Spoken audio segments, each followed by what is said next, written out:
This is a GTA 5 Shitpasta posted by Anonymous. I hope you enjoy.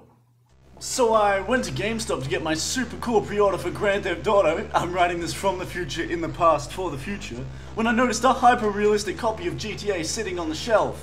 I bring it up to the clerk, who just shrugs and says the little boy brought it in and traded in for like Call of Duty 18. So I get the game and the box feels rather heavy.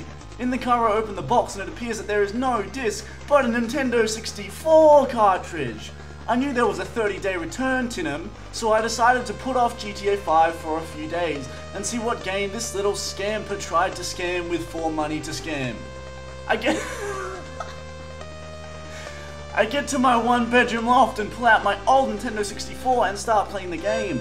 At first there was nothing but a black screen before a blood-red Nintendo 64 logo showed up, and then nothing. Static flickered on the screen and I got real paranoid, like someone was watching me. Suddenly the Rockstar logo appeared, but it wasn't right either. It was red, like blood, and there was a hyper-tastic creepy drum beat in the background. Then the static started again, and I thought I could hear music playing. Then the title screen displayed Grand Theft Auto, and below that, demo for use of Rockstar employees only. I got real scared and thought that maybe the police might break in and catch me using the super rare cartridge. But noon did, and I hit the red start button. The title screen washed into blackness, and 3 words appeared. Play, load, options. I looked at play and load and decided just to hit play and see what the game was like. It started from a top-down perspective, and I knew something was up. No Grand Theft Auto game was ever top-down. I was now certain that this was some fan-made work, and I was skeptical that it was even made by Rockstar. I kept playing, hoping that it would at least be a little fun before I took it back. I walked around and immediately tried to take a car. However, when I hit the buttons, all that would happen is a text box would pop up and show a tried cancer patient-like face. Why bother? It's all too short, he would say each time. I felt sad for the man when out of nowhere a drive-by happened and my guy was shot down. Hyper-realistic blood shot everywhere, and I gasped in horror as my guy's head exploded in 3D detail. A text box popped up again. Just what should happen, it said, and the face next to the box was a blood red-skinned man. Then it went back to the title screen. Play was the only option now. The other 2 were gone. I was sure that this game was broke, but curiosity propelled me to play again. This time it was a 3D perspective, like GTA 3, and I was impressed that an N64 could render the game. Everything looked almost too realistic, and my character was Tommy, just like in Vice City. Tommy was now fatter than every, like CJ at his fattest. All he would do when moving was sigh and groan.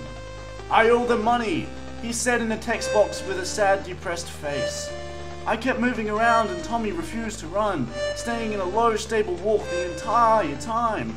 The creep stuff started to happen. Bodies would be hanging from lampposts, and messages were scrawled in blood on the ground and walls. My son, I am sorry for the last time. God, why does it hurt so much? Jesus, why did you abandon me? Just call my mom, tell her I loved her pie. I was really scared now, and I wanted to stop playing, but a morbid fascination kept me pressing to see the end of this game.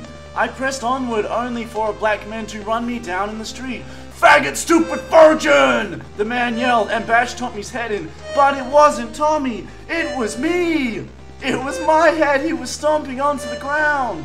You couldn't even graduate from community college, you fat fuck! All you do is play Skyrim and eat Doritos. No one to Sarah dump your fat ass.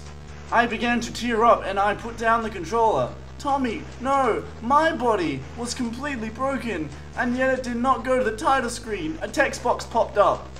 You know what you must do. Read the box, and where to portrait would be there a noose. I nodded. He was right. I knew what I must do. I went into my closet and found the rope that I use for camping. I wrote a small note before I jumped out the window. Then I wrote down what happened. The note said, Sarah, why couldn't you have stayed? I signed off as I stand on my balcony. I hope heaven serves video games. I think I'll start with saying this creepypasta had no potential at all. Secondly, I'd like to say that I too now feel like hanging myself with a noose and writing it down later.